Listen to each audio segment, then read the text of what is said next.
Tout d'abord, à titre de présidente d'Adélépi, je tenais à vous remercier d'avoir répondu présent à notre invitation. Alors ensuite, plus en tant que doctorante donc, sur le sujet de la protection des recettes de cuisine, donc justement le fait d'entendre Maître Delbecq sur le sujet des parfums, c'est incroyable à quel point la problématique est très semblable sur la protection des parfums et des recettes de cuisine. Donc ce que je vais faire pour éviter certaines redites et étant donné le temps qu'il nous reste, je vais essayer de vous faire une présentation peut-être un petit peu plus pratique, ludique, pour pas dire simple. Je vous propose en fait l'idée d'imaginer tout simplement, donc vous êtes professionnel et vous avez un cuisinier soit qui vous écrit, soit qui vient en consultation et qui vous tient ces propos-là. Je me présente, Monsieur Mozart, je suis chef cuisinier, c'est-à-dire artiste-compositeur culinaire. Mon métier consiste à composer avec saveur, couleur et texture pour les plaisirs des sens divers plats. Avec ma brigade de cuisiniers, nous interprétons et servons chaque jour mes créations dans mon restaurant dénommé l'Orchestre culinaire. J'ai récemment entendu dire par mes clients que mes créations étaient de plus en plus pâlement imitées. Ayant un succès fou, je souhaiterais donc trouver un moyen juridique me permettant d'obtenir une indemnité financière à chaque interprétation de mes œuvres et également empêcher la dénaturation de mon œuvre par de mauvais copieurs qui altèrent la saveur et l'esthétique de mes mets. Ainsi, comme mes amis musiciens, je souhaiterais rendre accessible mon œuvre à tous et encadrer juridiquement sa diffusion et son interprétation. Je me permets de m'adresser à vous sur recommandation de mes amis musiciens et architectes qui m'ont affirmé que vous avez l'habitude de conseiller des solutions efficaces sur ce type de besoin. Dans l'attente, Monsieur Mozart. Alors, j'ai choisi de prendre cet exemple tout simplement parce que, on peut le dire, le droit qui nous paraît naturel pour protéger tout ce qui est création et qui nous vient à défaut, je pense que c'est les droits d'auteur. Donc naturellement, le cuisinier va se placer sur le même pied que musicien, compositeur, architecte, auteur, etc. Donc, on va essayer de passer en revue et dans le but justement donc, de répondre à la question de savoir s'il y a un vide juridique également en termes de protection de recettes de cuisine, passer un peu en revue toutes les branches du droit de la propriété intellectuelle et savoir si ils peuvent nous aider et nous permettre d'apporter une réponse favorable à ce cuisinier qui nous demande notre aide. Alors je vous propose de commencer par la branche des droits d'auteur et de savoir si les droits d'auteur sont en mesure, en tant que tels, de protéger une recette de cuisine. Alors je vais commencer rapidement donc, par la théorie, donc rapidement rappeler le fait qu'effectivement l'article 112-1 du Code de la propriété intellectuelle, du fait qu'il nous dit de ne pas tenir compte du genre, de la forme d'expression, de la destination ou du mérite de l'œuvre ou de l'auteur, nous permet de dire que le fait que les recettes de cuisine servent en soi à cuisiner quelque chose qui est destiné à manger et qui en soi est vraiment quelque chose qu'on fait tous les jours et on ne pense pas forcément artistique à chaque fois qu'on mange, cet article nous dit que cela n'est absolument pas un obstacle à considérer les recettes comme œuvre de l'esprit. Ensuite, donc, je passe également rapidement sur l'article L112-2 du Code de la propriété intellectuelle qui effectivement donne une liste d'œuvres de l'esprit. On n'y trouve malheureusement pas les recettes de cuisine, mais l'adverbe notamment nous permet d'espérer que d'autres œuvres puissent être ajoutées à cette liste. Donc ça c'est pour la théorie, mais bon, moi j'aimerais bien regarder ce qu'il en est en pratique et donc voir ce que les juges pensent de la situation. Alors il y a quelques affaires, c'est assez rare en termes de protection des recettes de cuisine, qui peuvent nous aider à répondre à la question en pratique. Alors, tout d'abord, en 1974, les juges ont eu l'occasion de poser le principe assez clair, comme quoi les recettes ne constituent pas en elles-mêmes une œuvre de l'esprit. Donc là, c'est indiqué très clairement. Mais l'affaire la plus connue sur le sujet est sûrement l'affaire du vieux logis. Alors, je ne vais pas pouvoir m'étendre sur les faits, mais sachez en fait qu'il s'agissait en fait d'un cuisinier qui s'est vu un autre cuisinier que lui a eu à réaliser des recettes dans son restaurant et a essayé d'indiquer qu'il y avait eu contrefaçon de ces recettes. Alors, ce qui est intéressant dans cet arrêt, c'est que déjà les parties, dans le contrat, avaient qualifié naturellement les recettes de cuisine d'œuvres de l'esprit. Ça ne va malheureusement pas être la vision des juges du tribunal de grande instance de Paris, qui eux vont indiquer clairement que les recettes de cuisine ne sont pas à considérer comme des œuvres de l'esprit.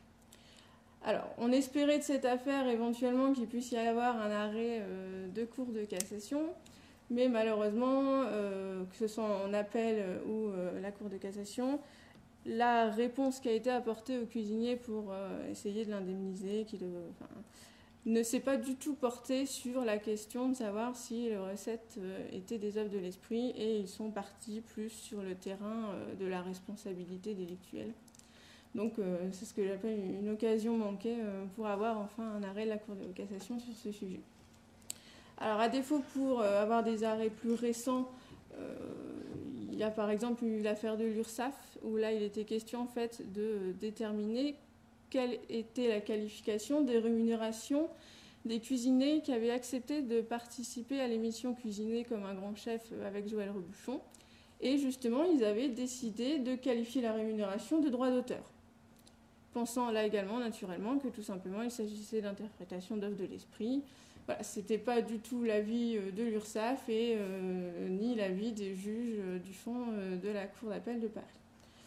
Donc, pour avoir encore un arrêt également plus récent, mais surtout qui là nous permettrait bien de répondre donc, à notre monsieur Mozart, une affaire de tout simplement deux cuisiniers qui ouvrent un restaurant végétarien. L'un d'eux le quitte, rouvre lui-même son restaurant végétarien et propose les mêmes recettes, les mêmes cartes, les mêmes menus. Le premier la signe évidemment devant les tribunaux et là également tente vainement de faire qualifier ces recettes d'œuvres de l'esprit. Mais là, les juges vont être même assez secs en indiquant que les recettes de cuisine ne font l'objet d'aucune protection. Donc voilà, donc contrairement au parfum, j'ai envie de dire, c'est que malheureusement, la jurisprudence française a l'air assez ancrée depuis des années à maintenir cette position. Alors, je ne peux pas passer sans vous citer une affaire belge qui a eu récemment à Liège, où en l'espèce, là également, les recettes n'ont pas été qualifiées d'œuvres de l'esprit, mais si on lit l'arrêt, on peut envisager éventuellement que les juges ne seraient pas forcément contre le fait de voir de l'originalité dans certaines recettes, mais malheureusement les recettes de bière qui étaient concernées en l'espèce n'étaient pas suffisamment originales. Donc pour résumer, en fait, les recettes de cuisine sont toujours qualifiées par les juges de manière de procéder, de méthode, de mode de préparation, de succession d'instructions. On fait référence au savoir-faire des cuisiniers. On parle même tout simplement d'idées.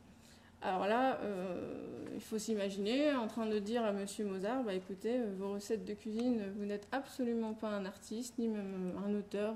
Ce que vous faites, ce ne sont pas des œuvres de l'esprit. Vous ne faites que réaliser des successions d'instructions.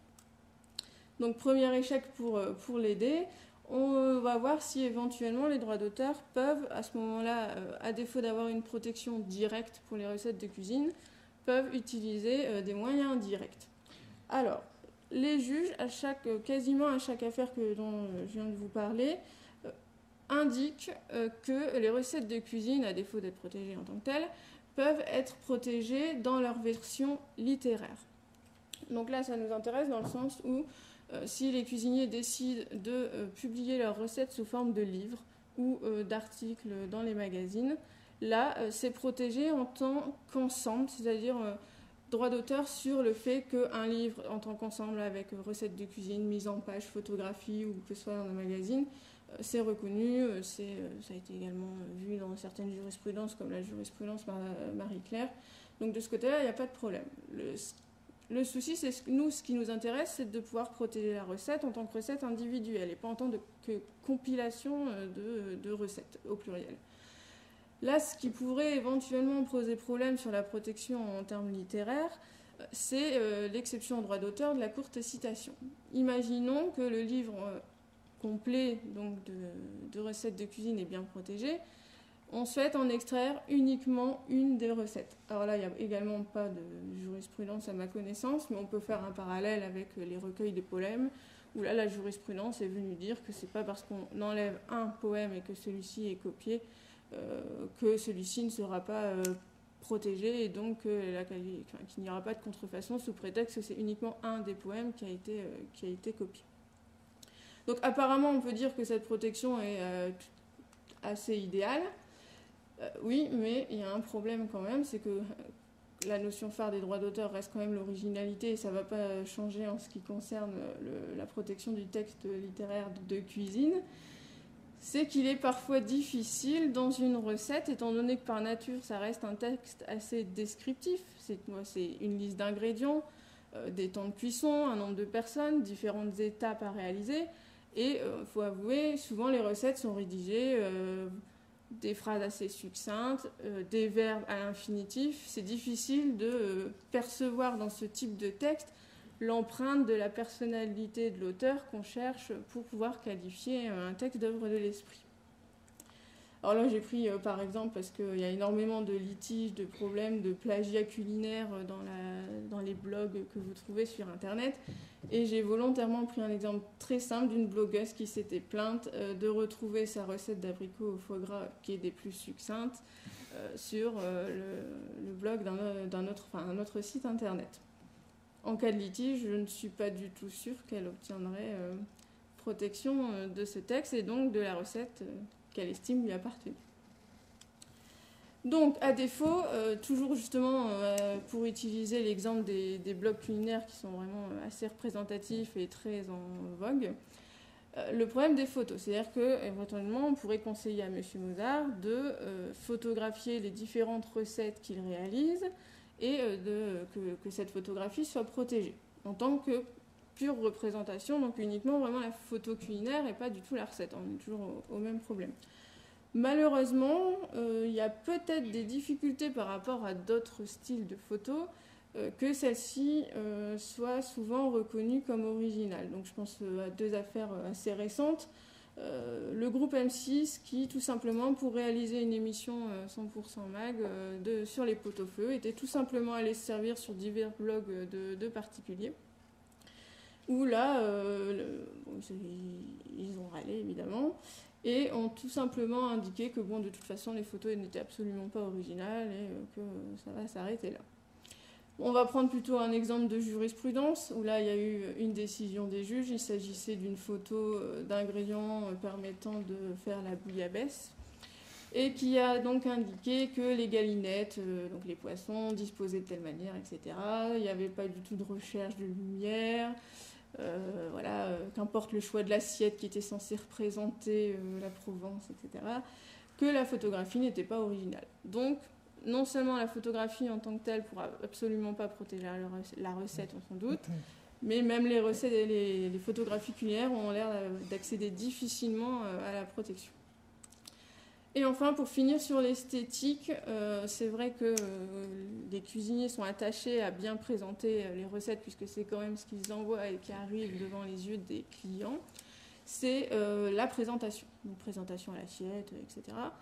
Et là, on peut espérer qu'effectivement, il y ait possibilité d'avoir protection sur ces présentations, comme l'illustre en fait une jurisprudence récente où des sculptures en chocolat ont été reconnues par les juges comme des œuvres de l'esprit.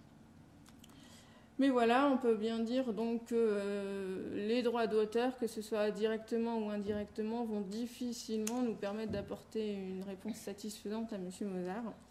Donc on va essayer de voir l'autre branche de la propriété intellectuelle et voir ce que la propriété industrielle peut éventuellement nous apporter. Alors je vais commencer par les brevets, donc je ne vais pas m'étendre sur les conditions pour être une invention, mais pour pouvoir déposer une invention par brevet, il faut que celle-ci soit nouvelle, implique une activité inventive et soit susceptible d'application industrielle. Donc est-ce qu'une recette de cuisine va pouvoir remplir ces conditions et donc être protégée par brevet? Ce qui est assez intéressant, c'est surtout le fait de penser qu'il faut résoudre un problème technique donné. Alors là, moi, je vais vous présenter plus la cuisine d'un point de vue artistique. Là, on va peut-être plus la voir d'un point de vue science. Et oui, en fait, à chaque fois, faire une recette, c'est résoudre une multitude de problèmes techniques. Bon, je vais passer rapidement, mais rien que de faire une mayonnaise, c'est déjà résoudre le problème de lier de l'huile et de l'eau, hein. Et bien sûr, dans l'agroalimentaire, il y a énormément d'autres problèmes qui se proposent d'être résolus. Donc, je vais pas vous en dire en pratique, mais souvent, les brevets se proposent de résoudre des problèmes de conservation, d'esthétique également, de texture, voire des problèmes économiques, voire des problèmes écologiques. Donc, une invention culinaire peut tout à fait résoudre des problèmes techniques. Pas de souci de ce côté-là. La nouveauté, je pense aussi, hein, la cuisine est en constante évolution, il y a de l'innovation également dans le domaine gastronomique, la nouveauté peut être remplie. En ce qui concerne l'activité inventive, j'en suis encore plus convaincue. Je vais reprendre comme vous les nez. Un cuisinier réfléchi va mettre des heures à mettre au point une nouvelle recette, il va goûter, il va enlever des ingrédients, il va recuire différemment. Enfin, il y a une activité inventive, créatrice, il y a un effort, il n'y a pas de problème là-dessus non plus. Ce qui pourrait éventuellement poser problème, c'est peut-être l'application industrielle, mais bon, je pense que vous savez que celle-ci est quand même appliquée assez largement. Et à partir du moment où il y a une certaine notion économique, hors de la sphère privée, on parle d'agriculture dans la définition, enfin, c'est pas ça non plus qui va nous poser souci. Donc, y a-t-il réellement des brevets, puisqu'en théorie ça a l'air possible, des brevets qui sont déposés? Donc oui. Je vous dis que je ne vais pas passer énormément de temps à vous citer des exemples. Là, vous voyez par exemple un brevet sur une tarte aux agrumes.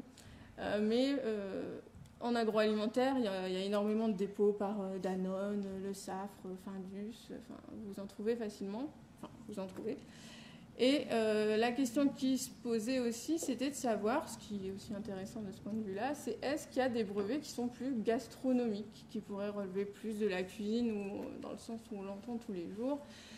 Donc là, j'aurais aimé vous dire les magnifiques titres des recettes des grands chefs étoilés, mais bon, je ne vais pas en avoir le temps, mais bon, sachez que des chefs comme Joël Robuchon, les frères Trois Gros, Guy Savoie, même le pâtissier Pierre Hermé ont déposé des brevets. Donc c'est possible. Alors, il y a toujours la question de savoir, bien sûr, après, qu'est-ce que vaut le titre de propriété industrielle si jamais il y a un litige? Est-ce qu'il va remplir sa mission devant les tribunaux? Là également, je suis assez en manque d'exemples jurisprudentiels, mais je pense par exemple à une jurisprudence assez vieille où il était question d'un brevet sur une recette de quenelle, où là, il a été indiqué qu'il n'y avait pas suffisamment d'activité inventive sur le fait de ne pas cuire la panade, etc. Voilà, et plus récemment, vous avez peut-être entendu parler de l'affaire des petits lus, où là, en fait, le brevet portait en fait sur le marquage qu'on fait sur les petits biscuits. Et bon, ce qui m'intéresse, moi, c'est pas vraiment le système de marquage, mais c'est plus que dans les revendications, il y avait la composition de la pâte du biscuit. Or, le brevet a été totalement validé, dont les revendications qui composent la pâte, donc la pâte du petit lu est protégée.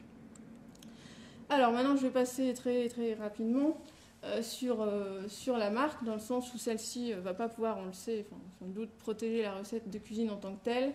Mais la marque, la marque classique nominale ou figurative, semi-figurative, va pouvoir éventuellement, s'il y a le critère de distinctivité qui est rempli, protéger le nom de la recette.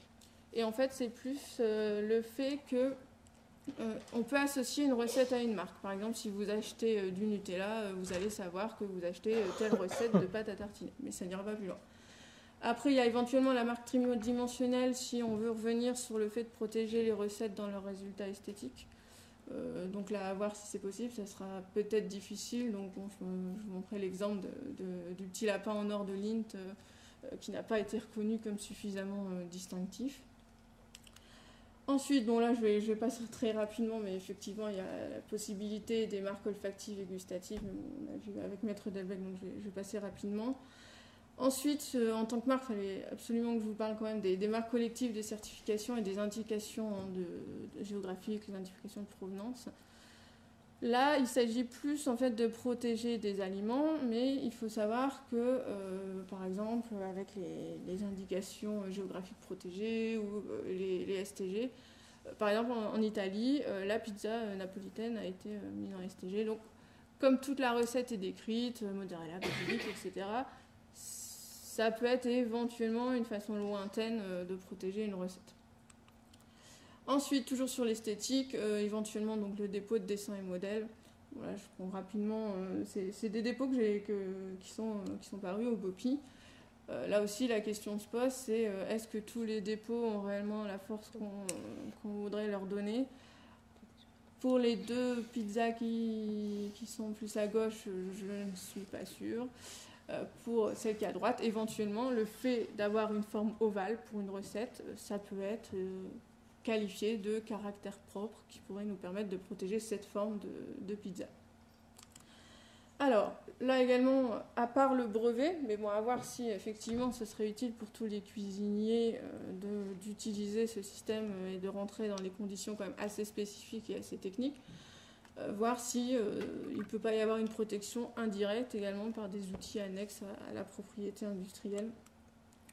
Donc là, je vais également finir rapidement.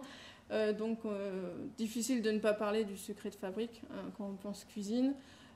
Dire éventuellement donc, à notre cuisinier qu'il faut absolument qu'il garde le secret sur sa recette de cuisine.